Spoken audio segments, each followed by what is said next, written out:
Are you waking up feeling depressed because there's nobody that cares about you? No hope to be had?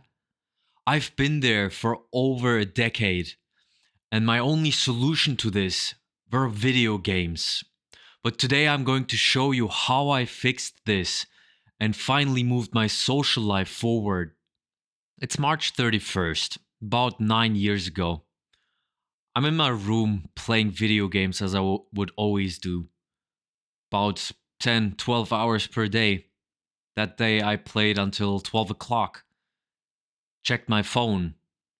No messages. I didn't think about it. I just went to bed. When I fell asleep and finally woke up, I immediately checked my phone again. No messages to be had. Think it's okay. It's fine. Do what I always do. I immediately rush to the PC. Play video games again. 10 hours and more. It's close to be midnight once again. I check my phone. Still no messages. It's April 1st. It's my birthday. And not a single person remembered that is the place that I was in. But it was also that moment that made me realize that I don't want to live that way. That I do not want to be lonely my entire life. The hardest truth that I had to accept was the fact that I was responsible for being in that position. I was responsible for feeling lonely and having no friends. The fact that I was playing video games all day long, never going out, never taking care of myself, showing myself no friendship, no love.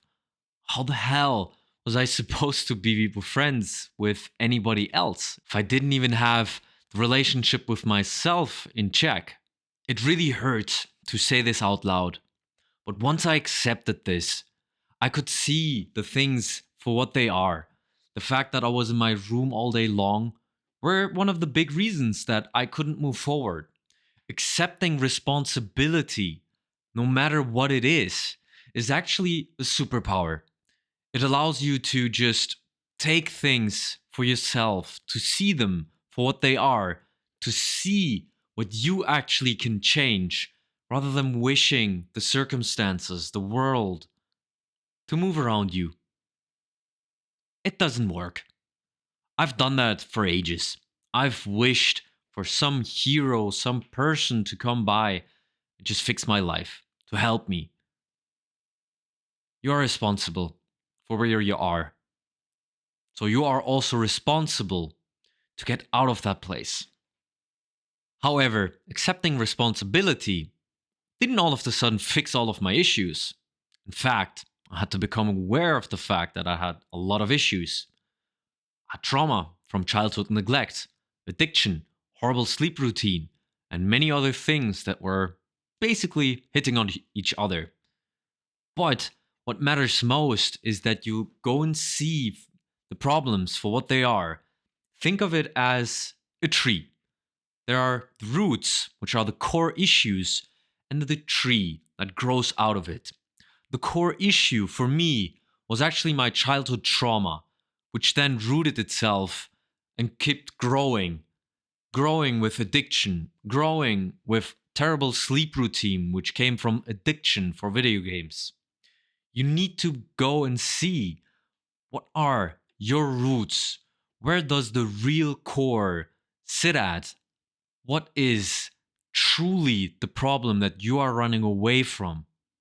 Once you find that core, you need to start working on that one first.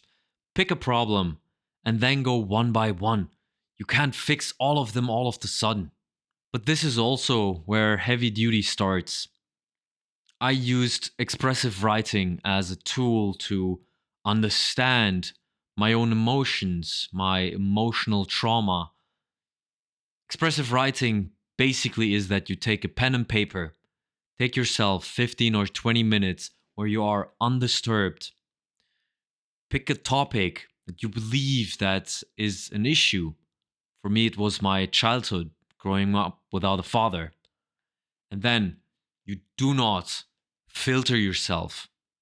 Just keep writing for 15 minutes, no matter how painful it is. Tears will flow. And they did for me. Sometimes at things that I didn't even think that would be an issue for me. And the things that I believed were an issue didn't bring out a single tear. Write with the fact in mind that nobody's going to see this. I've never shown them to anyone. They're basically my deepest rooted traumas that I just needed to get out, that I needed to understand. And once you do that, you can start to heal. Healing is a long term process. Think of it like the tree again. Pulling out the roots doesn't just happen all of a sudden. There isn't just one root, there are multiple. Depending on how long this trauma, this problem has been living there, and you've been giving it life because it was inside of you and you fueled it with horrible habits. It's going to take time to pull them out. Maybe they're too strong and you can't pull them out. You might have to just give it no more water so that it can slowly shrink and die out. But if you are impatient like I was to get out there, have some social life, and stop feeling so lonely, there's only one tip I can give you. And it's that you should get the hell outside of your room, leave your stupid phone inside, and get out. It's one of the best things that could have ever happened to me. Leaving my phone inside, going outside into a park, sunshine, people out there, your thoughts, your problems, they can slowly dissolve. Get yourself outside so you can start to finally fix some of your mental problems that you have and to maybe have a chance at finding friends, finding people. Because let me tell you this, I've researched being inside in your video games for 30,000 hours and more. No friends to be had. Maybe you're lucky. You find a real life friend that is gaming. You're still gonna sit inside of your room and be depressed. Go out there. Chances are 1,000 times more likely that you will have a good relationship, a good friendship outside there rather than inside your room. And here's a bonus tip for that one. If you do decide to go outside already, go and do some sports. Find a community sport. Personally, I found bouldering to be super amazing. Not only is it very fun and mimics video games a lot, the community, at least in my place, is amazing. They welcome you very quickly. You can find friends or people that you at least get to have a chat with, to feel less lonely with, very fast. Go and look around your town. There are many things that you could do. Do them with the community. But in all honesty, with all of the bad habits that I had one good habit. And that was the fact that I would learn, read, watch anything to try and achieve that new goal, to try and increase and improve my life. And that's why I went onto YouTube to use it for good. I would check out all kinds of people that would go out, do cold approaches, do crazy pranks in public, and lay down in public. I would read about how I can be better at communicating. I would do anything that's possible to improve and learn. And I can promise you that if you just do that, you can not only expose yourself quicker to the fear that you are fearing, that was a mouthful, but also just supercharge your progress. Seeing how people were doing the things that I wanted to and needed to do, exposed myself to them, which then made it feel not so incomprehensible anymore. It was 10 times easier to imagine to approach someone because I've seen it 10 times already.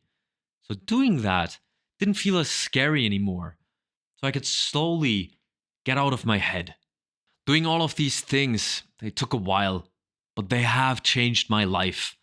I have friends now, a best friend, a relationship, and I can go out there because I have the skills, the social skills, to find new people. But these things, they take blood, sweat, and tears. They take time. But I can promise you that you will never, ever want to go back. If you're only 20, 30, you might not even be halfway through your life. Do you want another 20, 30, 40 years to be the same way that they were before? I didn't. So I changed. And you can do the same. However, if I can add one more thing that sped everything up for me, there were some key aspects that I learned about confidence that made things much easier. So you should definitely check those out in this video.